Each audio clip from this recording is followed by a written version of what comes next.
The dust cloud appeared on the horizon just as Katherine Nelson was mending the fence line near the eastern pasture, and something about the way that lone rider moved across the land made her heart skip in a way she could not quite explain. She straightened from her work, wiping the sweat from her brow with the back of her hand, watching as the figure grew larger against the late afternoon sun of July 1878. The rider sat tall in his saddle, moving with an easy grace that spoke of countless miles traveled, and even from a distance, Katherine could sense something different about this stranger, something that stirred feelings she had carefully kept buried for her 22 years. Her father, Thomas Nelson, had built their ranch from nothing after arriving in Utah Territory 15 years prior, claiming land north of Salt Lake City where the grasslands stretched endlessly and the mountains stood as eternal guardians. Katherine had grown up learning to rope and ride alongside the hired hands, her mother having passed when she was just 7 years old.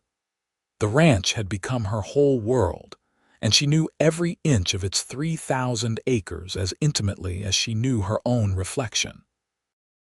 She had turned down 3 marriage proposals from local ranchers' sons, much to her father's frustration, always feeling that something essential was missing from those practical arrangements.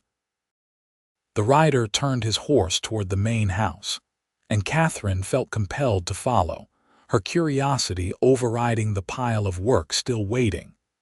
She mounted her sorrel mare and rode parallel to the stranger, keeping enough distance to observe without seeming too interested. As they both approached the ranch house, she got her first clear look at him.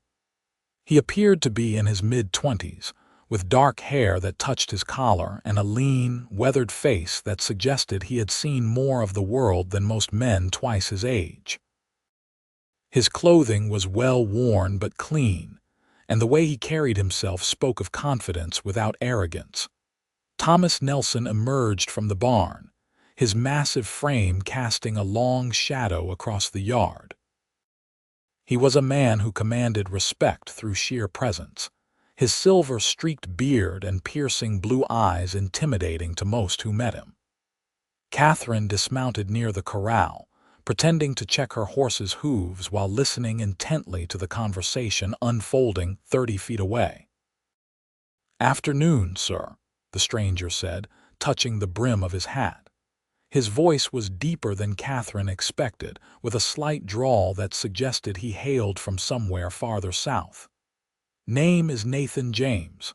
I am looking for work if you have any available. I am good with horses and cattle, can handle a rope, and I am not afraid of hard labor." Her father crossed his arms, studying the young man with the critical eye he applied to horseflesh. "Where you riding from?" "Most recently from Wyoming Territory," Nathan replied. "Before that, Texas, New Mexico, Colorado. I have been moving north for the past 5 years, working ranches and drives wherever I could find them."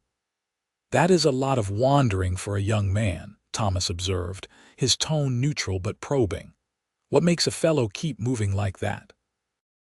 Nathan shifted slightly in his saddle, and Katherine caught something flickering across his face, a shadow of old pain perhaps.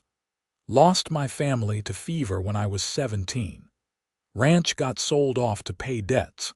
Figured I might as well see what was beyond the horizon. Been looking for a place that feels right, I suppose." There was an honesty in his words that resonated with Katherine. She understood the ache of loss, the hollow space that never quite filled no matter how much time passed. Her father must have heard it too, because his stance relaxed marginally.